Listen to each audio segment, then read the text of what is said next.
Hello, everyone, and welcome to another episode of the Black to Business podcast.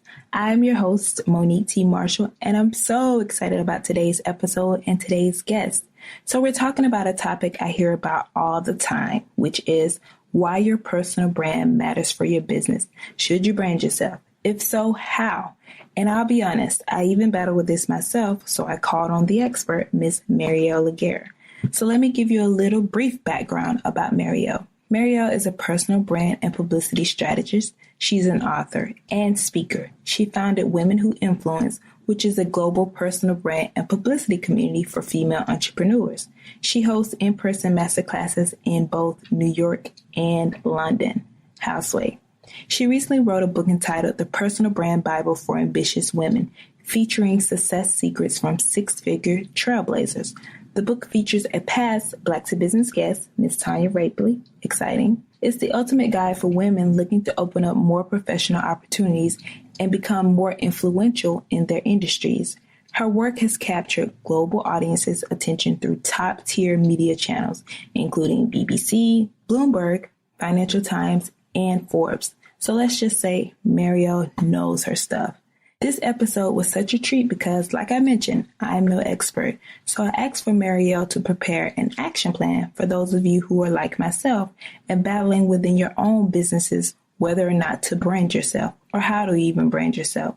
So in this episode, we discussed the importance of establishing a clear message, how being consistent is important for your message, and what role confidence plays in branding in your business. So you're definitely in for a treat.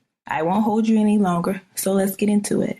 Marielle, thank you so much for being with us on the show today. I'm happy that you were able to join us.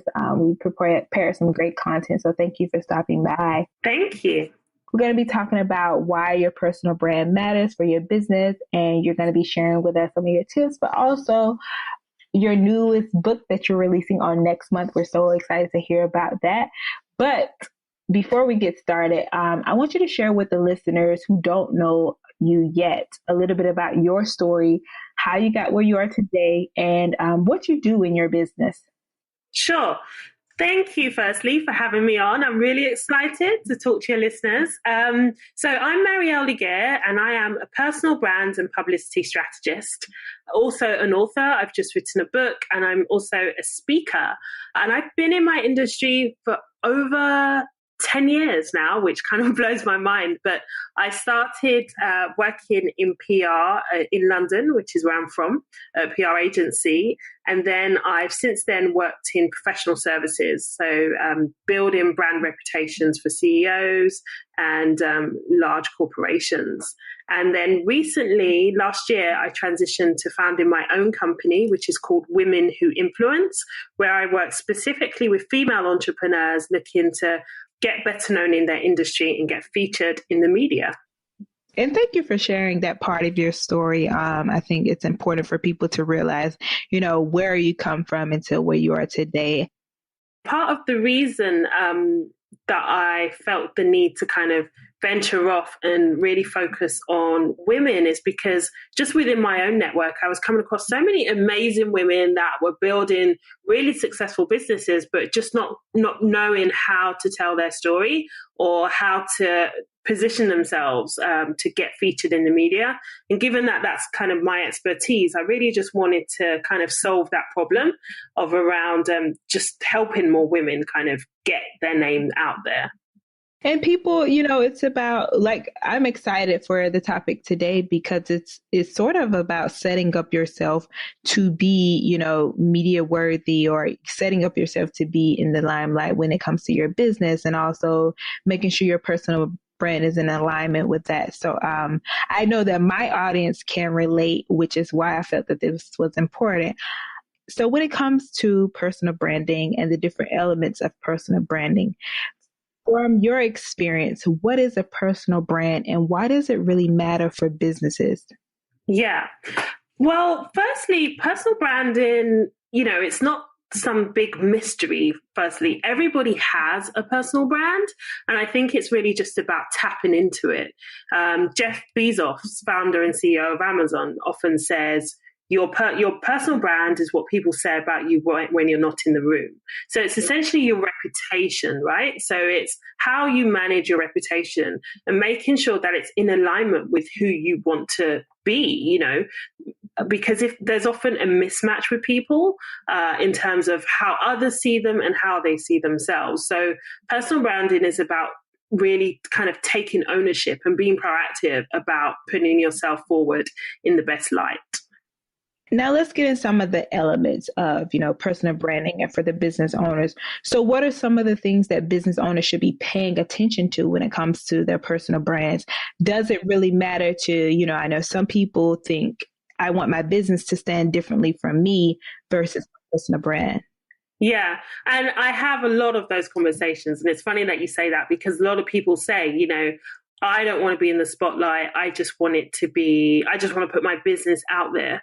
But you have to remember that people do business with people, right? Whatever your business is, people want to know what the story behind it is and kind of how and why you do what you do. The why is really, really important. And that's something, I don't know if you're familiar with Simon Sinek, but that's something that he talks a lot about. Currently reading that. Oh, are you? Oh, yes. Wow. Yeah, he talks a lot about that, like tell the why behind what you do, because that's how you form an emotional connection with people. Richard Branson as well, like he's very big on like really sharing the why and the story behind it, why you kind of founded your business. I think back to me as well, like the people that I really buy into are the people whose stories really, really resonate with me, whereby I could really follow their journey and really tap into them. And that's what personal branding is all about. It's about, sharing your story, showing up as your authentic self and not feeling that there has to be like a massive separation between your business and your personal brand. Because I feel, especially now with social media, really kind of blurring the lines, people want to see kind of your whole self rather than, okay, this is me in my 9 to 5. And then on the weekends, I turn into like Sasha Fierce or something. People need to know like your whole persona. And I think those people that do that well are the ones that are really going to do well in their business. That's a great point. Being your whole self. And I think, you mentioned social media and it is about being authentic. And I think that's a great thing about social media is you get to see that people are really human behind these businesses. So those are great points. Yeah, no, totally. And there's always, those thoughts and those sayings. We can read all the books, we can research all the information, but I think it's important to dive into, the action behind these thoughts and these things that we're reading. So one of the things that I think of my audience can relate to is consistency when it comes to personal branding. We may get listening to this conversation, they may get a little fire behind them, but can you give us some tips on how do you stay consistent and not just, do it for a little while and let it die down when it comes to, building your personal brand and your business? Yeah, I think consistency is where people often fall down. And that is the difference between the people that are really, really killing it and those that are kind of just, coasting along, like that whole consistent thing. For me, I really just try to plan out my day and really just try to, plan ahead as much as I possibly can. Like I know, for instance, that Sunday is my content creation day. So I block out like a few hours on a Sunday evening whereby I plan out my content for the week. And I really have to use like my calendar a lot. And I think that's partly because my memory is not the best. For me, if it's not written down, then it probably isn't going to get done. And I think, people that I know that are really, really successful have really good routines, like whether they like it or not. It's nothing to do with, oh, I don't feel like it. It's like, you need to get this shit done, so like, just do it. Right. And I feel like that is the main difference. Like on the good days, on the bad days, you still show up. Like you're still making your art, whether or not you feel like it or not.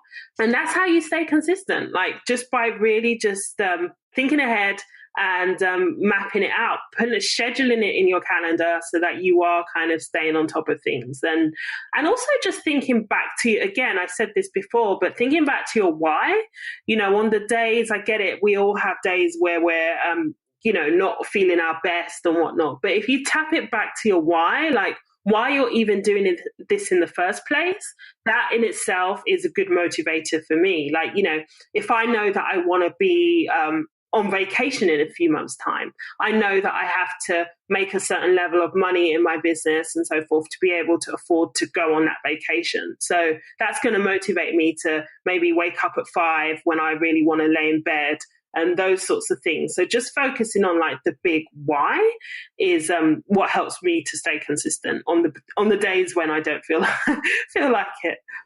Right.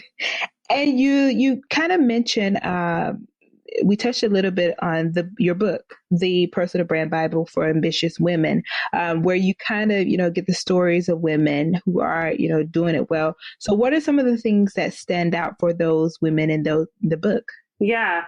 Firstly, they're all self-made women. And that's one thing that is, a common theme. So I interviewed 5 women, all in different fields. Like 4 of them are entrepreneurs and 1 of them is a corporate lawyer based in London. And they all firstly recognize the importance of being authentic in terms of building their brand. Like they realize that they have to show up for their audience or in their work environment as themselves. And they realize as well that you have to be have the right people around you, whether it's mentors, your support system. Like nobody makes it by themselves, and to be like the level of success that they've all achieved in their business, they all attribute that to really surrounding themselves with people who are a few steps ahead of them. And another theme is around just being really clear on their message as well. Like they all have very distinct offerings that they kind of want to share. As I mentioned, one's a corporate lawyer, another one is a business and success coach. They all are really clear on the problem that they solve. And I think that really helps people buy into them as well, because you immediately know kind of what your transformation is going to be working with them.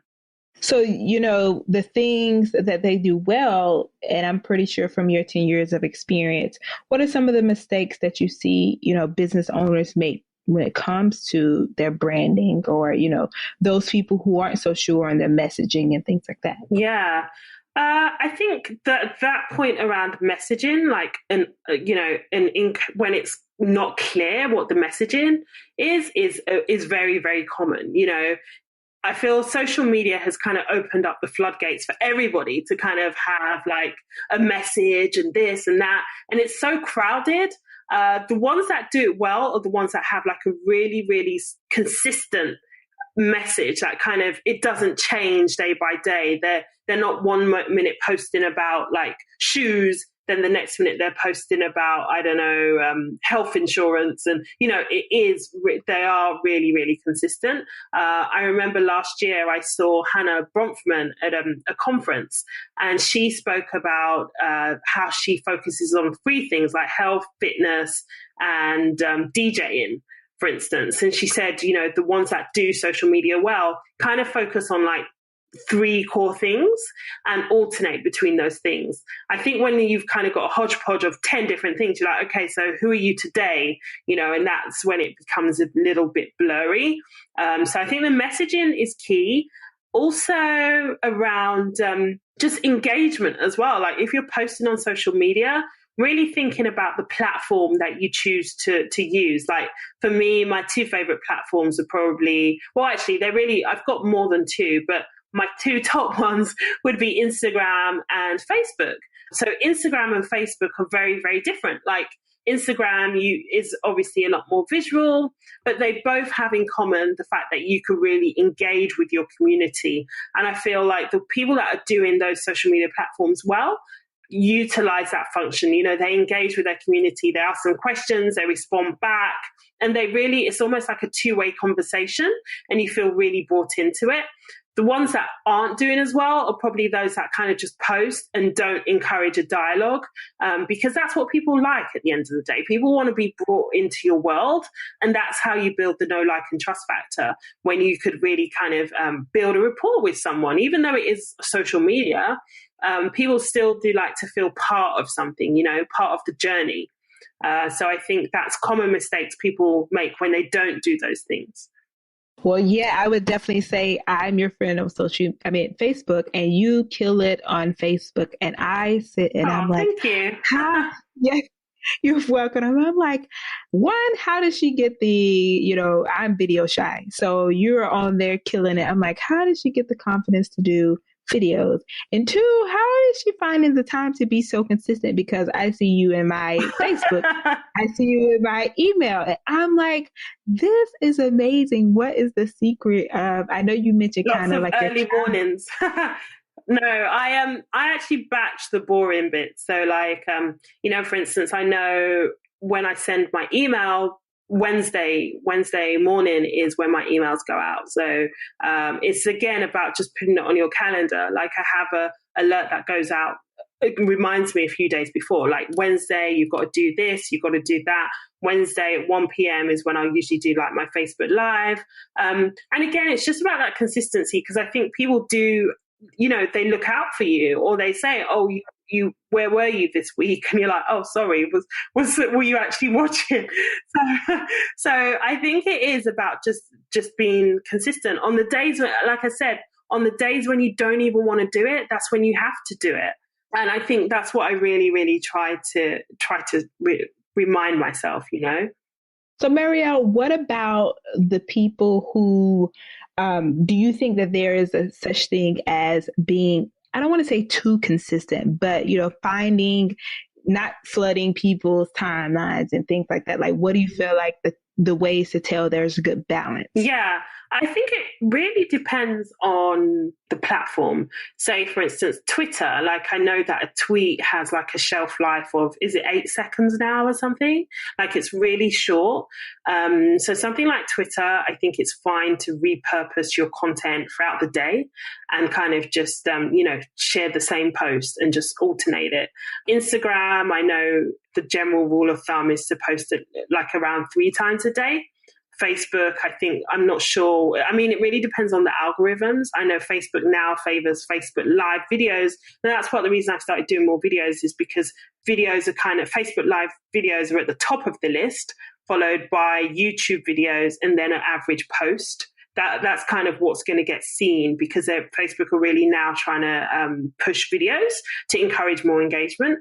So if you're not doing video, which I strongly recommend people do, and that's one of the points that really came through in the book as well.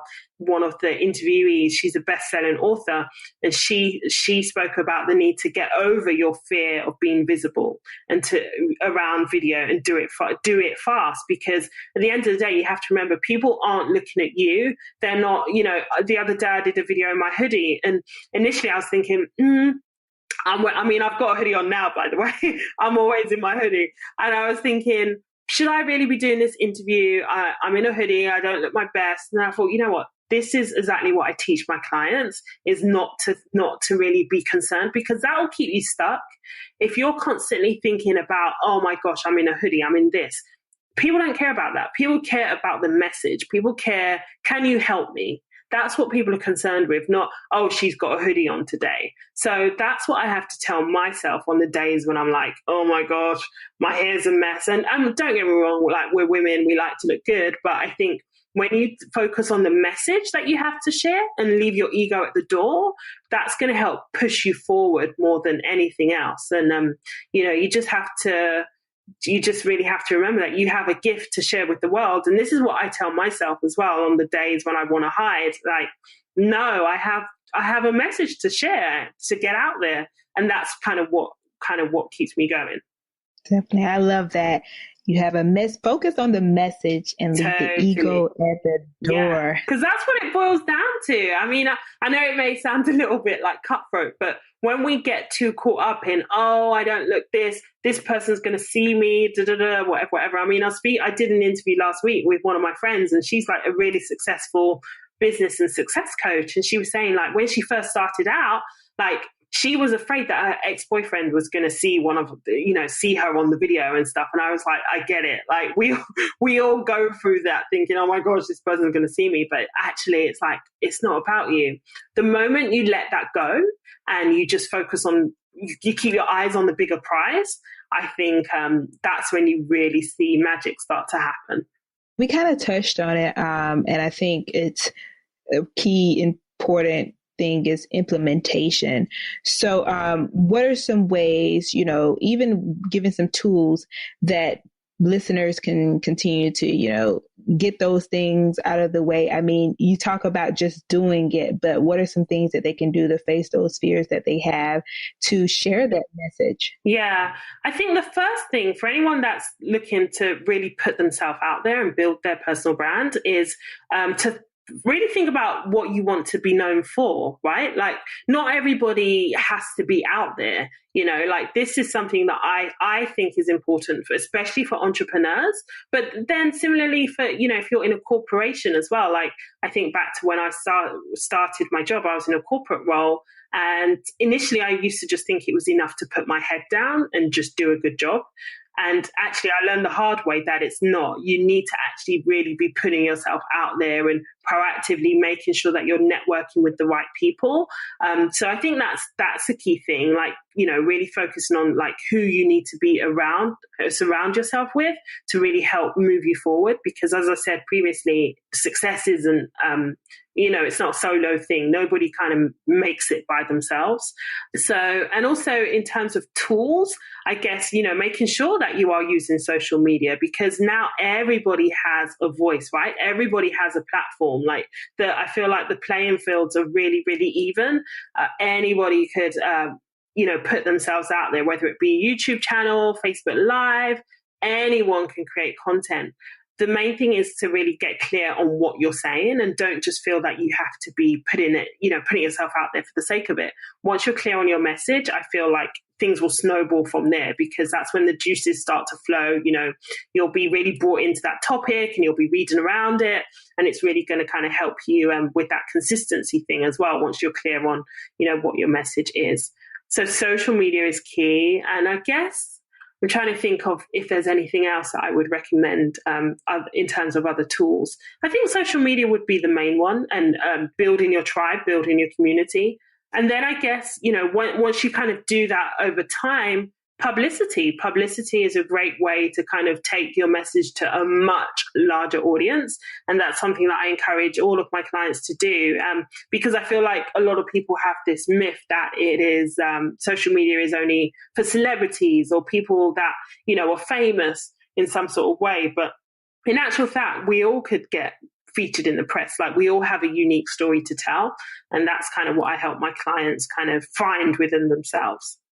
So those were the three things, like, to wrap up: to network, use social media, and get publicity. Those are the three things that I would suggest people do to begin building their brand. And are those, would you consider those your favorite tools? I think for you're very consistent. You have a schedule, you mentioned your calendar. What are some actual tools that you use within your business? Do you have like a team? Like, how is that for you? Oh, no, it's just me, myself, and I don't have a team, unfortunately. How do you do it? Yeah, no, I don't have a team, but I do in terms of tools. So, my calendar is key for me, because, as I said, it is just me. So everything goes on there. Canva is great, especially if you're using something like Instagram. I love to use Canva, and I do have like a graphic designer who helps me like for big jobs, because I think part of building your personal brand, especially if you're online, you do need to look a certain way.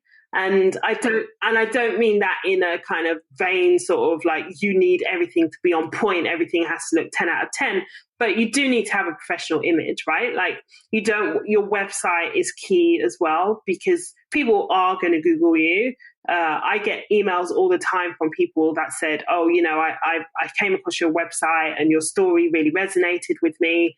And so I think having a website that at least represents you in a way that you'd want to be seen, it is important, because that is part of your brand identity as well.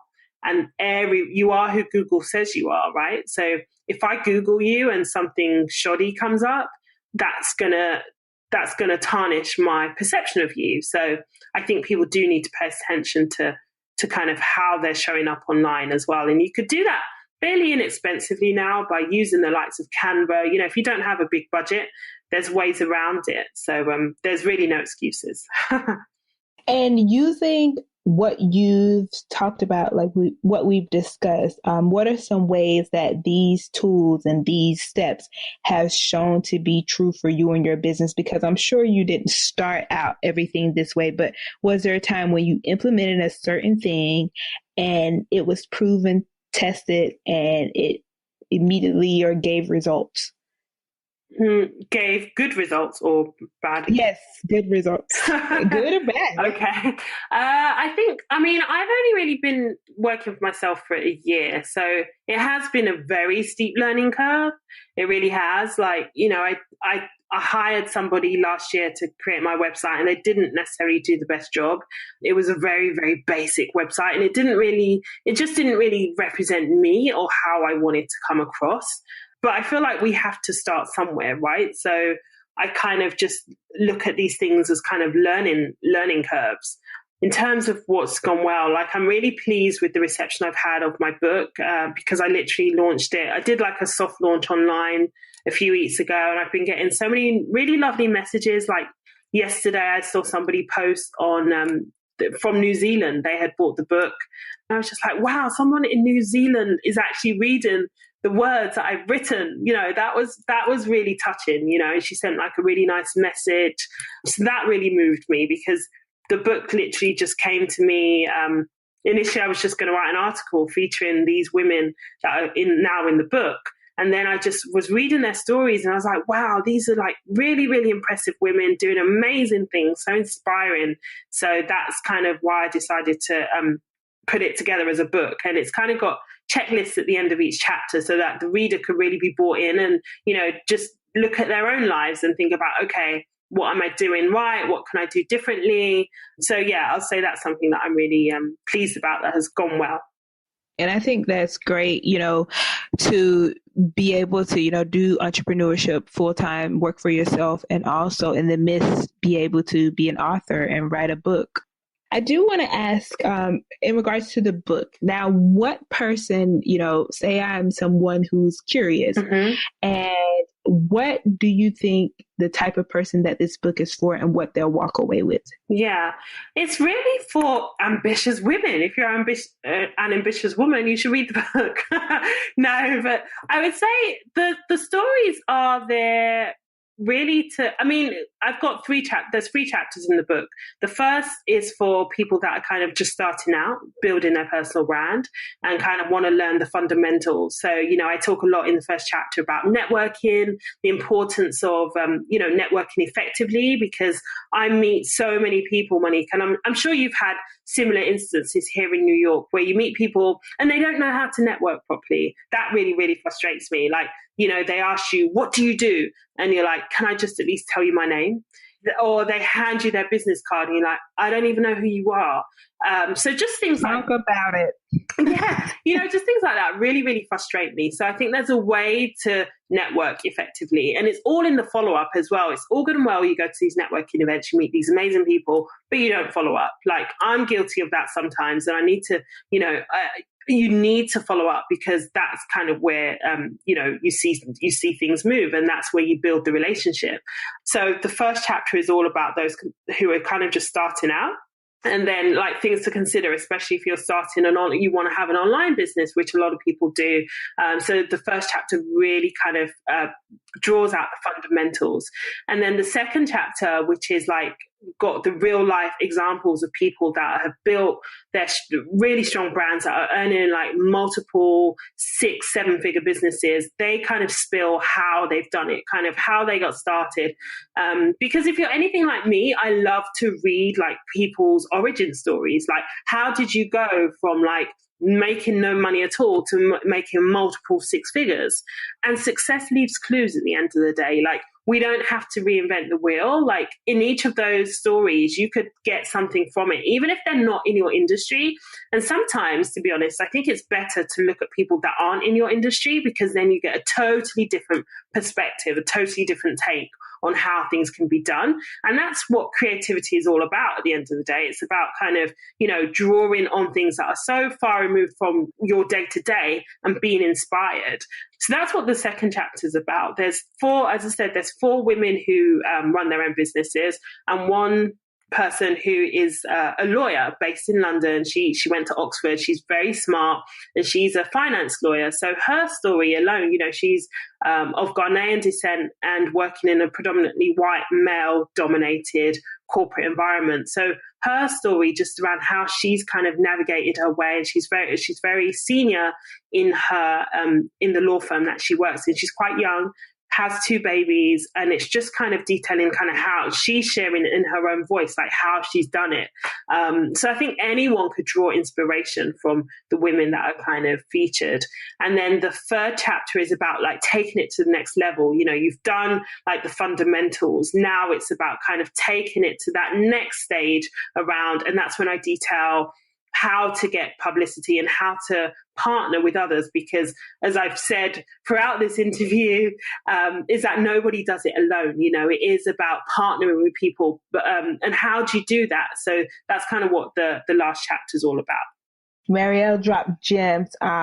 Success leaves clues. I have not heard that, and I love it. Oh, yeah. It's from Tony Robbins, and I'm a huge fan of his. And it's true, though. You don't have to reinvent the wheel. And that's what I'm realizing, especially like this year in my business. I've really surrounded myself and been fortunate to be around people that are, a few steps ahead of me in terms of, the success that they've achieved. And I'm just looking at kind of, okay, what have they done? What have they done? And then I work backwards from there. So you talk about me being consistent. I look at these people and I'm like, oh my gosh, you're doing this, you're doing that. And I don't look at it in a way to, downplay myself, because I do think I'm doing okay. But I look at these women and I'm just like, wow, like you are on fire. And that inspires me. So, that's definitely keeps me going.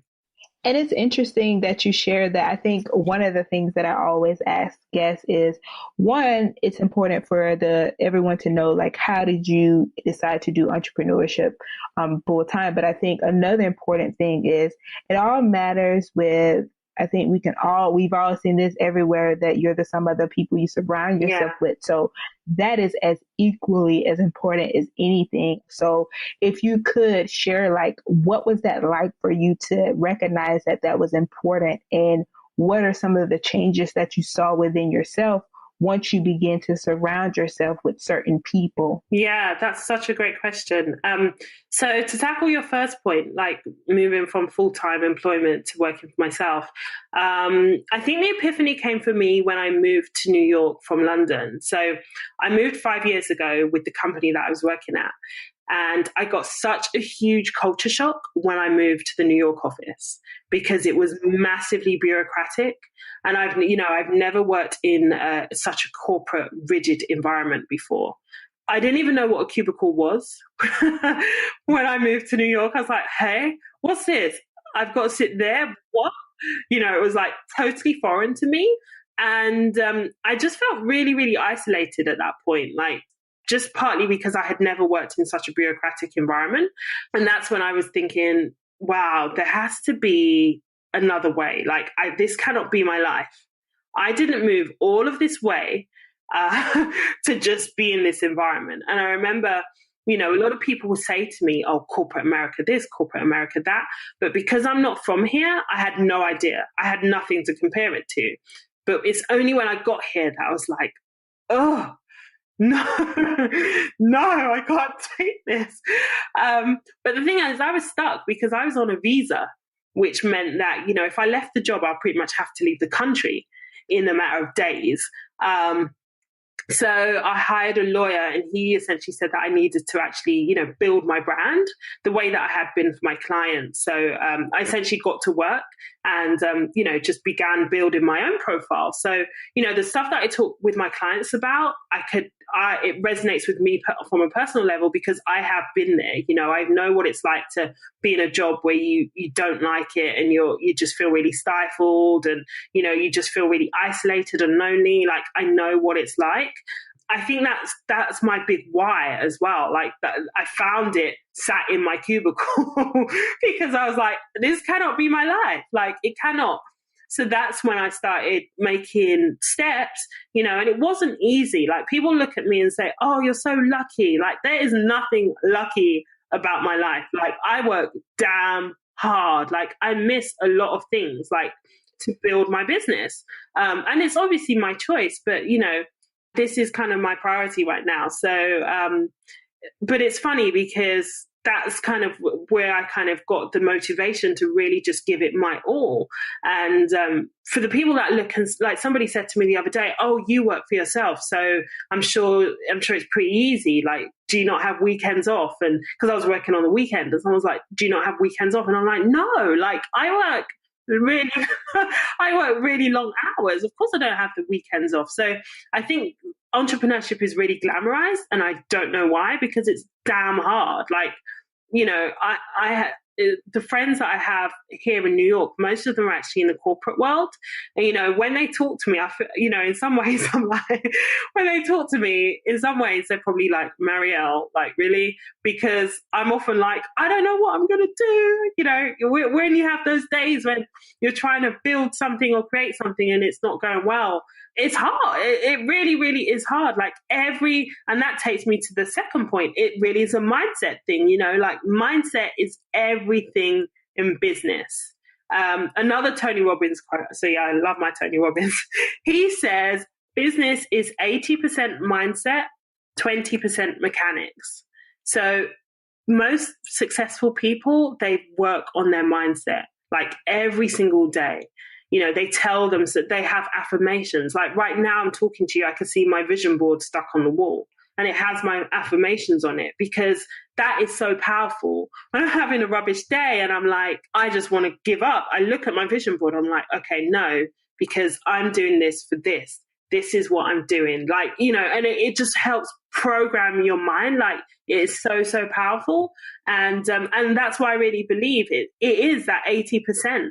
If you talk to anyone, I've had the pleasure of being attending a conference that Sarah Blakely, the founder of Spanx, that's $1 billion company. So she's built $1 billion company.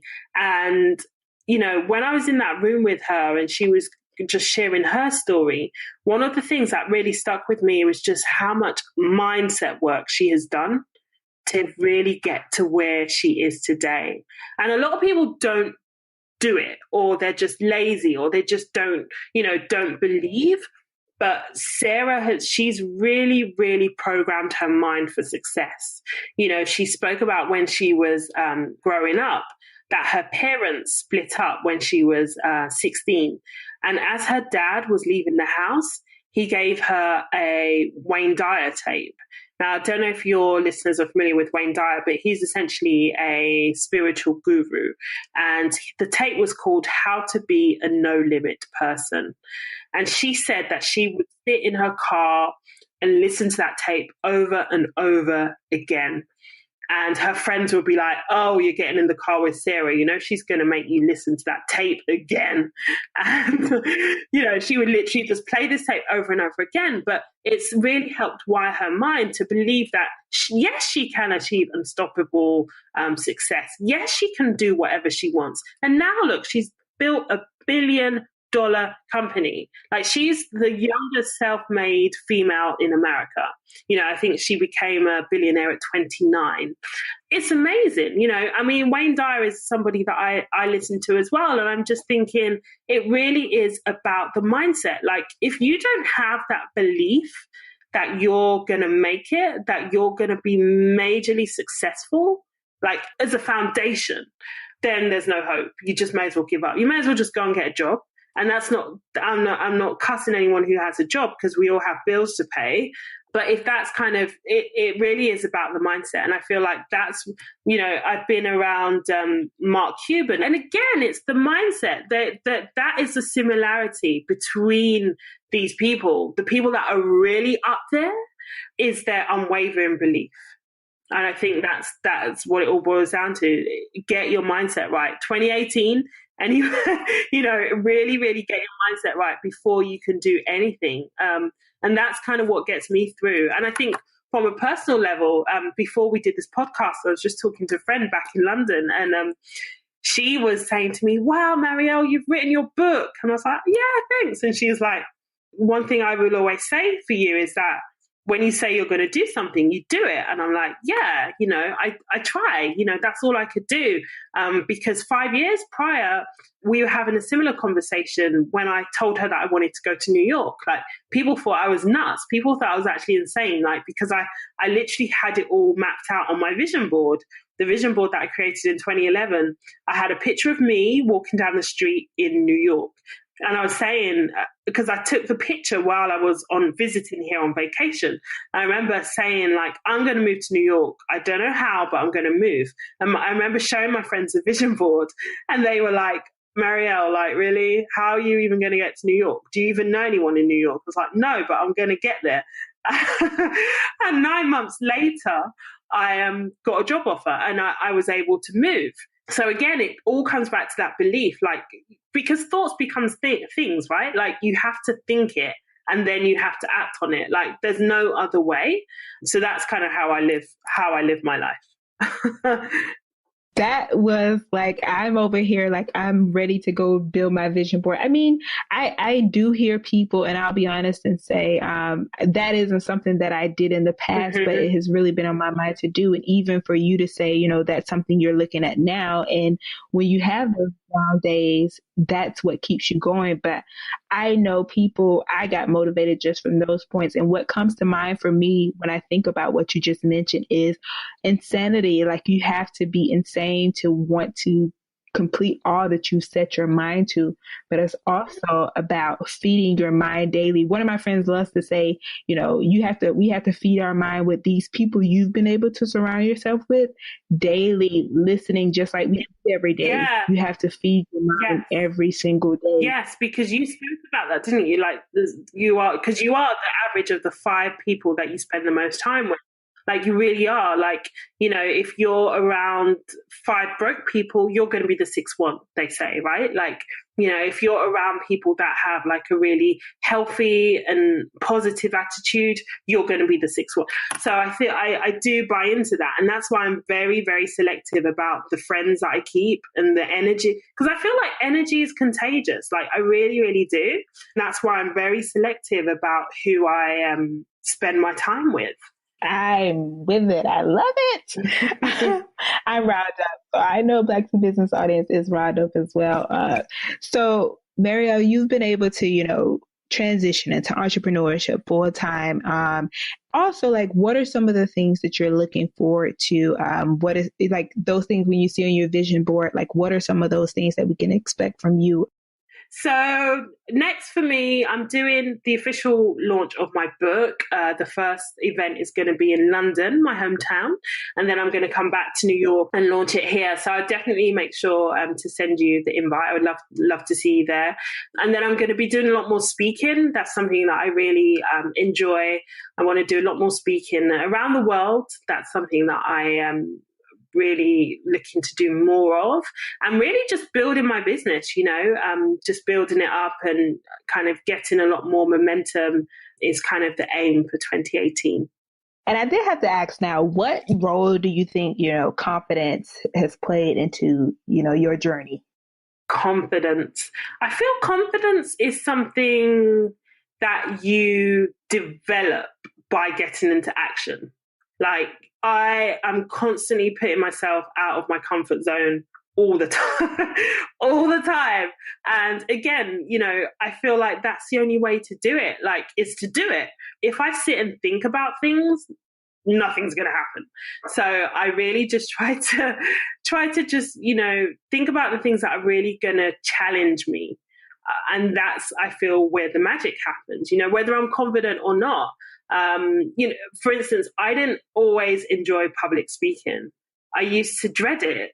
I really, really did. So, but I knew, like, as an entrepreneur, that I needed to be putting myself out there. So I invested like 2 years doing Toastmasters to really, really focus on how I came across, how I command myself in a room and so forth. But the only way to get better at things is to do them.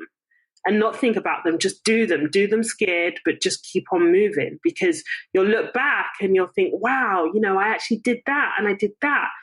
And that's the only way. And I think that's where confidence comes. Like, confidence is not going to come sitting on the couch.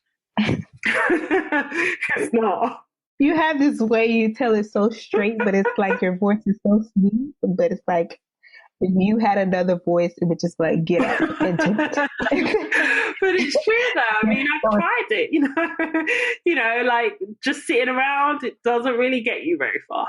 And I think you mentioned a point like overthinking, and that's what they talk about. I just read and start with the why. We tap out sometimes because we sit there and we're overthinking a lot of things, and it leads to not getting much done. So, and also instinct and gut is important as well. So yes, it's so true. And I think overthinking can be a cause of an anxiety, whereby you just think yourself into this deep hole. And it's like, how did I end up here? Well, it's your thoughts. That's why your thoughts are so, so powerful. And, that's why it stems back to that mindset thing, working on your mindset every single day. Like every day I try to listen to something uplifting because I realize just how important that is. Earlier today I was listening to TD Jakes because he's got this great a recent interview that he did. Is it the one with the other pastor? Yes, Simon Furtick or something. I can't remember his last name. That interview. Yeah, but it's a really great interview. And I'm just like, it's really for me, especially because I work from home. So I spend a lot of time by myself, just like working.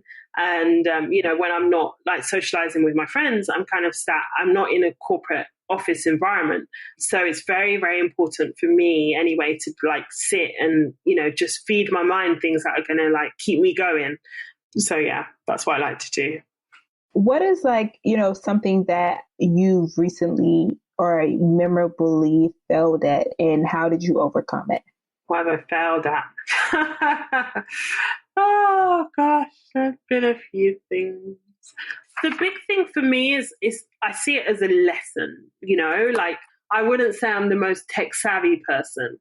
So running an online business, like transitioning to be online, there's a lot of technology that you have to learn. So it's things like, building out your sales page, building out your sales funnel, and all those sorts of things are totally new to me.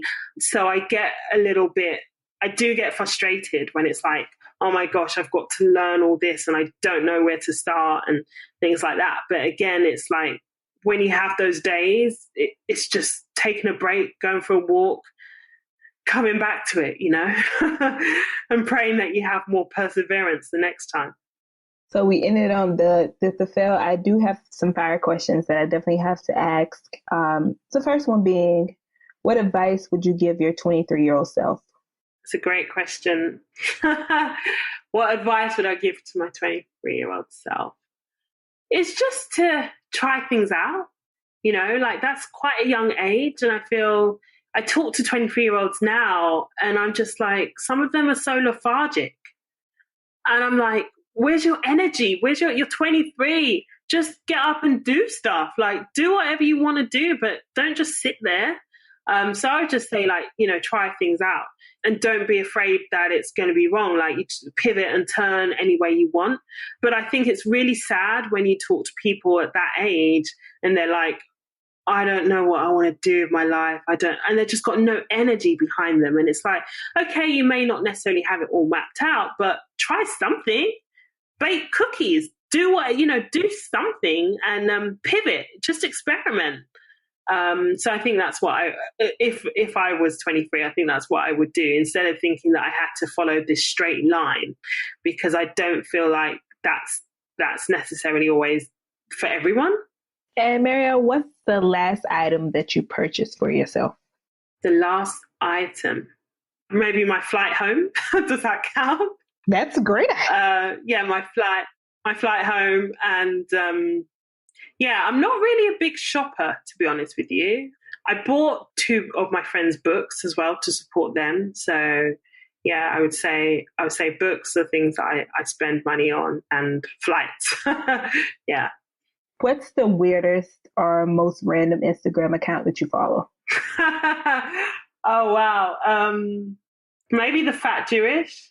What is that? I like him. He's got like 10 million followers and he has all these memes. Wow. His caption is, you can't get an STD if you never get tested. I'm not sure I should be saying that aloud, that's what his he's got a huge following, and he's kind of like he's a celebrity now.